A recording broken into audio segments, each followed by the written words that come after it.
황병입니다. 다들 피곤하실 테니까 빨리 좀 진행을 해보겠습니다. CTO 칼슘이 결국 문제인데요. 결국 시간이 오래되면 오래될수록 딱딱한 칼슘을 발라서 뚫기는 어려워지는 이런 문제가 생기겠습니다.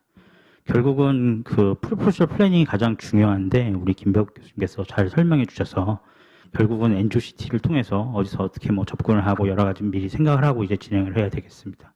기본적으로 와이어가 통과돼야 뭐 저희가 CTO를 시행을 하는 건데요. 이렇게 종류가 엄청 많습니다. 종류가 되게 많은데요. 그 하나의 와이어가 다른 모든 경우에 다 맞으면 좋겠지만 절대 그런 일은 없기 때문에 그리고 이제 와이어에 대한 그 필링, 그러니까 손에 느껴지는 그 센세이션이 되게 중요하고 결국은 하이 볼륨 오퍼레이터는 결국은 이 와이어를 다 쓰는 게 아니고 본인의 프랙티스에 맞고 본인 스타일에 맞는 몇 가지 이제 워크호스 와이어들을 잘 구비해 놓고 그거에 따라서 시술들을 하시는 것 같습니다. 그래서 기본적인 와이어들이 CTO, PCI 이런 것들이 여러 번 말씀드린 것들이 있는 것 같고요. 저 같은 경우는 이제 이런 헤빌리 칼시팔 이전에서 와이어링을 결국 어떻게 하냐면 처음에 뭐 아주 작은 마이크로 채널이 있으면 뭐 필더리로 갈 수 있겠지만 그런 경우는 극히 드물고요. 결국은 기본적으로 가야 세컨드로 시작을 합니다. 가야 세컨드로 시작을 하는데 이렇게 CT상에 보면 이렇게 통칼슘들이 있는 데가 있습니다. 그래서 이렇게 사지탈로 보면 뭐 풀문처럼 돼 있고 그런 데들은 가야 세컨드가 절대 넘어갈 수 없겠죠. 그래서 그런 경우는 바로 콘크리트 프로시비로 센 와이어로 칼슘을 뚫어보기를 시도를 합니다. 근데 칼슘이 청키하고 길고 그러면 거기가 뚫리지 않기 때문에 옆으로 자꾸 빗나가고 이렇게 되는데요. 그러면 차라리 서드를 선택해서 그 칼슘을 피해서 옆으로 서브인티만 이렇게 돌아가서 다시 나오게 하는 방향으로 서드를 선택하곤 합니다. 그런데 어쨌든지 프록시멀 캡이 잘 뚫리지 않으면 그러면 방법은 레트로이드 와이어링을 해서 그 디스탈 쪽에서는 비교적 잘 와서 칼슘의 방향이 프록시멀에서는 뚫리기 어렵지만 디스탈 쪽에서 뚫리기 쉬운 경우가 있을 수 있기 때문에 레트로이드 와이어링을 하고요. 그래도 잘 안 되고 정말 방법이 없다. 그러면 페리페럴 와이어 014 아스타트 20g에서 40g짜리 센 와이어를 철사 같은 걸 써서 뚫는다든가 아니면 너클 와이어를 써가지고 칼슘을 갖다가 그 칼슘 타이로 찍고 들어가는 그런 방법들을 씁니다. 케이스를 좀 보시면요. 여기 2년 전에 이제 레프메이 바이포케이션에 이제 PCI를 했던 환자인데 보니까 서크 오스가 이제 토탈이 됐습니다. 그래서 보시면 아이부스를 보니까 크러싱이 여기가 좀 덜 돼 있는 것으로 보여서 충분하게 NC에서 이렇게 그 메인을 붙였고요. 붙인 다음에 이제 크루세이드랑 컨퀘스트 프로 11로 여기를 계속 이제 뭐 와이어링 해가지고 이제 뚫어보려고 했는데 앵글이 좋지가 않으니까 자꾸 빗나가는 걸 볼 수 있습니다. 그래서 이런 경우에 이런 슈퍼크로스 카테터를 보시면 45도, 90도, 120도 뭐 이렇게 있는데요. 그래서 이런 카테터를 통해서 여기다가 위치를 잡아놓고 제가 영상은 남겨놓지 못했는데요. 그래서 이렇게 90도짜리를 넣고 그 다음에 이제 아스타토를 통해 가지고 세게 와이어를 거의 철사같이 찔러서 넣어가지고 이제 통관을 했습니다. 통관을 했는데 이 슈퍼크로스는 각도가 있는 거고 프렌치가 좀 큰 편이라서 이게 마이크로 카테터가 넘어가질 않습니다. 그리고 와이어도 더 진행되지 않고 이 상태에서 저희가 뭐 일반적인 파인 크로스 그 다음에 뭐 코세어 이런 것도 다 해도 넘어가지가 않아서 이런 경우에 여기는 이제 턴파이크 골드라고 해서 뒤에 마이크로카트 보여드렸죠. 토너스나 턴파이크 골드는 칼슘을 갖다가 돌려서 깨면서 들어갈 수 있는 이런 마이크로 카트이기 때문에 돌려서 깨면서 여기 그 스트럿 사이에 딱딱한 걸 깨려고 그랬는데 되질 않아서 옆에 마이크로 카트 벌룬 앵커를 하고 돌리니까 조금 박혀 있고 박혀 있는 상태에서 아스타토를 진행을 하니까 아스타토가 이제 힘을 받아가지고 이제 와이어링이 통과가 됐습니다. 통과가 되면 그냥 키싱 볼론하고 DCB하고 파이널은 뭐 만족스럽게 잘 됐고요.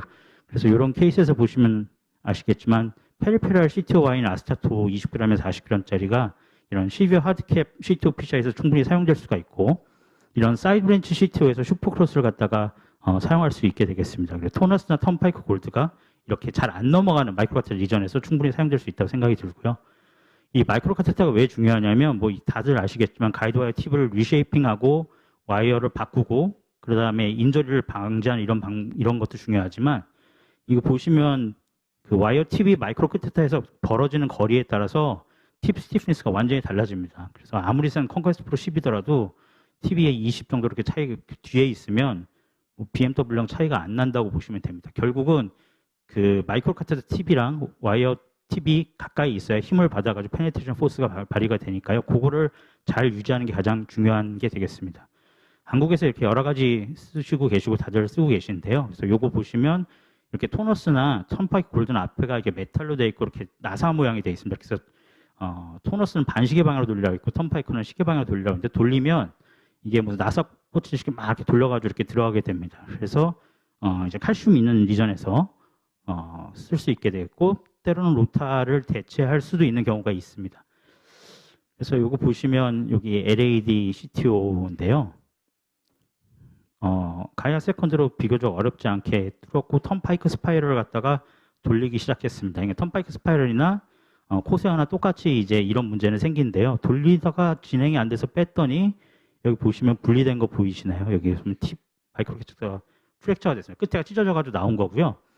그러면 이거는 이제 빼야 되는데 이게 그냥 와이어만 빠지지 않습니다. 이거 아까 김현 선생님께서 이제 말씀하신 것처럼 루타를 당기는 것처럼 이것도 당겨야 되고요. 여기 보시면 마이크로 카테터 넣어서 익스텐션 카테터 넣어서 인절이 안 생기게끔 하고 와이어랑 이거랑 통으로 잡아 빼면 이 카테터가 쑥 들어가면서 이제 인절을 입을 수 있는데 그래서 가능하다면 이렇게 익스텐션 카테터를 넣어서 인절을 안 입게끔 하고 힘을 줘서 뽑아야 됩니다. 뽑고 난 다음에 와이어 보시면 이거는 지금 턴바이크 골드인데 보시면 아까 여기서 막혔던 게 얘는 회전을 시키니까 그 칼슘을 뚫고 들어가가지고 와이링이 잘 돼가지고 CTO를 성공적으로 한 케이스가 되겠습니다.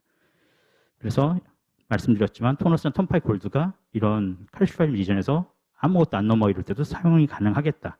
그래서 마이크로카테터 종류도 여러 가지가 있는데 일반적으로 쓰는 파인 크로스부터 이렇게 칼슘 말 토너스, 턴파이크 골드, 그 다음에 뭐 레트로랑 안트로그리 다 쓸 수 있는 코세오 프로나 턴파이크, 그 다음에 코세오 프로 XS나 카라벨, 파인 콜라테럴 이런 것들이 있게 되겠습니다.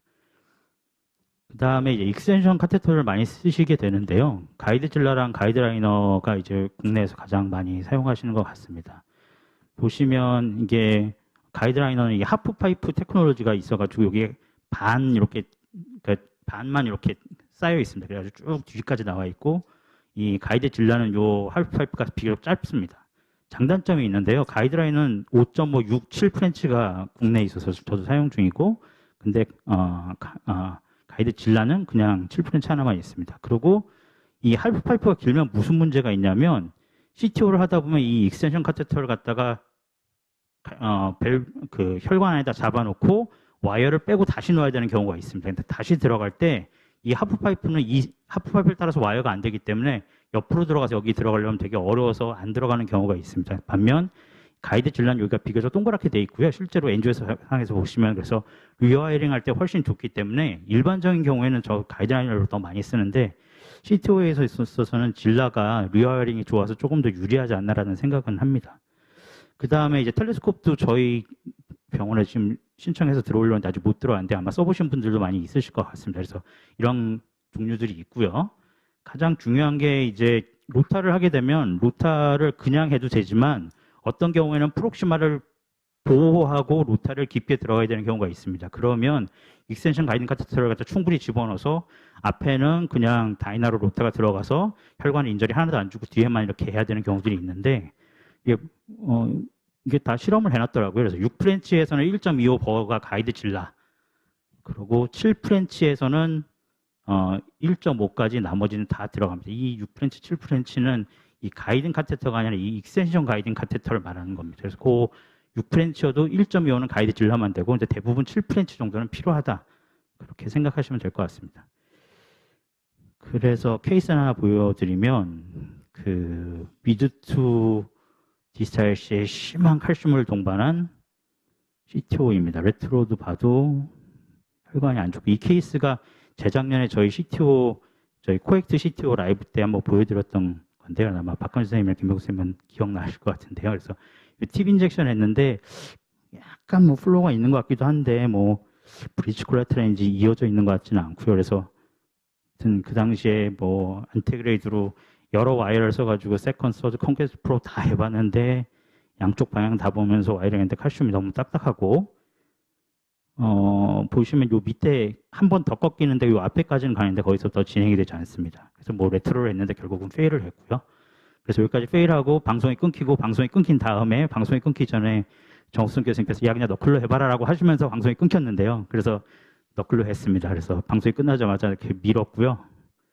XTR로 밀었고 보시면 이 밀려면 백업이 충분히 돼야 되기 때문에 익스텐션 카테터를 밀고 보시면 그냥 밀면 안 밀리고요. 그래서 뒤에 백업을 만들어서 마이크로카테터 누르고 마이크로카테터 여기까지 진행을 시킨 다음에 밀면 보이시면 진행을 했습니다. 그래서 팁 인젝션 하면 통과가 된 걸 알 수 있습니다. 그래서 그 다음에 벌룬 앵커를 해야 가이드 질라가 충분히 들어가서 또 벌룬을 네거티브 하면서 빼면서 넣으면 그 아주 타이트한 부분까지 들어갈 수 있습니다. 그래서 들어가고 난 다음에 이제 스텐을 넣었고요.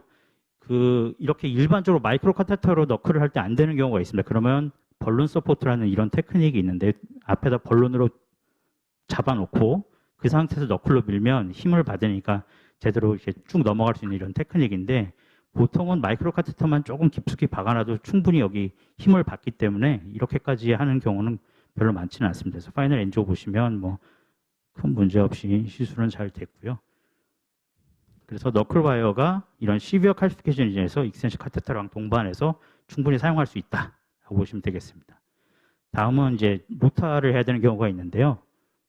벌룬이 와이어 넘어가는데 벌룬이 안 넘어간 게 거의 7% 정도 있다고 하고 이런 경우에는 마이크로 카테터를 넘긴 다음에 로타 와이어로 바꾸라고 하는데 이게 뭐 말만 쉬운 거지 절대로 이 마이크로 카테터 거기를 넘어가지 않습니다. 그래서 그거는 이제 뒤에 다른 케이스 하나 보여드릴 거고요.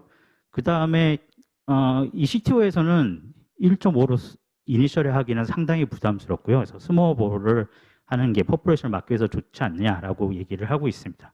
그래서 보통 CTO 피자에서 한 3% 정도 이제 로타 블레이트를 쓰는 것으로 되어 있고 뭐 여러 가지로 이제 컴플리케이션 비교적 적은 것으로 되어 있습니다. 그래서 로타 케이스 보시면 뭐 미드레이드 CTO가 있는데요. 보시면 뭐 길지는 않습니다. 길지는 않아서 비교적 와이링은 뭐 가야 뭐 세컨 서드는 안 되는데 여기 포컬하게만 딱딱해가지고 12로 통과했고 근데 코세어가 넘어가지 않았고요. 트루인 건 확인했고 코세어가 넘어가지 않아서 익스텐션 카테터 박아놓고 1.0 벌룬은 넘어갔으나 2.0, 1.5 하나도 안 넘어가서 벌룬만 몇 개 이제 낭비를 한 꼴이 됐고요. 그래서 그냥 로타를 했습니다. 그래서 로타를 했고요. 그다음에 로타 다 한 다음엔 뭐 파이널은 뭐 큰 문제 없이 뭐 PCI는 잘 됐습니다. 그 다음에 사실 요게 되게 핵심으로 설명을 드리려고 했는데 아침에 오전에 이제 해외 유명 연자분들께 다 설명을 해주셔가지고 리토스롭시가 있습니다. 그래서 그 초음파 쇠석술이죠. 돌멩이를 깨는 거니까요. 그래서 요 벌룬에 보면 이렇게 소닉 프레셔 웨이브가 생기는 데가 있어가지고 이제 깨주게 되겠고요. 이렇게 기계가 있어가지고 연결해서 하게 되겠고 2.5, 3.0, 3.5, 4.0 이렇게 기계들이 있습니다. 그래서 이거의 장점은 그 로타를 하게 되면 결국은 그걸 갈아내니까 아무리 마이크로 앰블에 문제가 없다고는 하지만 그 노리 플로가 오는 경우도 있고 오래 하면 뭐 열 때문에 문제가 생기는 경우도 있고 또 칼슘이 그 로타는 갈리는 방향이 혈관의 방향에 따라서 이센트릭하게 갈릴 확률이 되게 높기 때문에 그런 단점들이 있는 반면에 얘는 그냥 전반적으로 그냥 다 잘게 칼슘을 혈관 내에 있는 칼슘을 쪼갤 수 있는 큰 장점이 있는 것 같습니다. 그래서 유용하게 쓸 수 있는데 단 한 가지 문제는 이게 벌크하니까 넘어가질 않습니다. 그래서 C2에서는 케이스를 보여드렸는데 이제 해외 연자분 케이스여가지고 케이스는 제가 지금 뭐 못 보여드릴 것 같고 여기 보면 1대1 사이즈로 벌룬하고 이렇게 하는 거고 그래서 로타를 먼저 해서 길을 만들고 난 다음에는